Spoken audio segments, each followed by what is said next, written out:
তুমি মোর জীবনের ভাবনা, হৃদয়ে সুখের দোলা।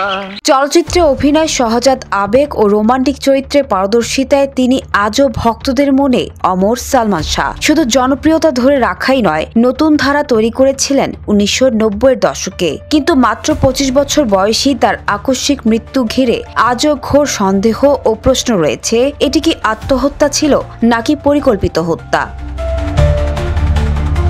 আদালতের নির্দেশে দীর্ঘ প্রায় 29 বছর পর পুনরায় শুরু হয়েছে অনুসন্ধান। এ সময় আবার আলোচনায় এসেছে সালমান শাহ ও অভিনেত্রী শাবনূরের সম্পর্ক বিষয়ক বিতর্ক, যা তার দাম্পত্য জীবনের সঙ্গে জড়ানো হয়েছে। প্রাক্তন স্ত্রী সামিরা হক একাধিকবার দাবি করেছেন সালমান শাবনূরকে দ্বিতীয় স্ত্রী হিসেবে বিবেচনায় রাখতেন। তবে শাবনূর সেই গুঞ্জনকে ছোট ভাইয়ের মতো সম্পর্ক বলেই মোড় দিয়েছেন। এদিকে সালমান শাহর মা নীলা চৌধুরী একাধিক সাক্ষাৎকার ও আইনগত বক্তব্যে শাবনূরের নাম উল্লেখ করেছেন সন্দেহভাজন হিসেবে। যদিও পর্দায় সালমান শাবনূর জুটি সফল ও পেশাদার ছিল, ব্যক্তিগত সম্পর্ক কতটা গভীর ছিল তা আজও পরিষ্কার নয়। তথ্য গুঞ্জন একে অপরের বিপরীতে দাঁড়িয়ে আছে। সালমান শাহ 1996 সালের 6 সেপ্টেম্বর ঢাকার স্কাটনের বাসায় মৃত অবস্থায় পাওয়া গিয়েছিল।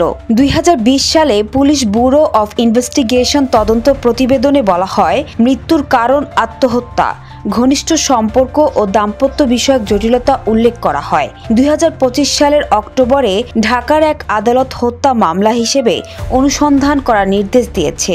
একই সঙ্গে অভিযুক্তদের দেশ ছাড়ার সম্ভাবনায় ওই আদালত ট্রাভেল ব্যান জারি করেছে। কিন্তু এখনো সিলিন্ডার করেনি সামিরা আর ডন।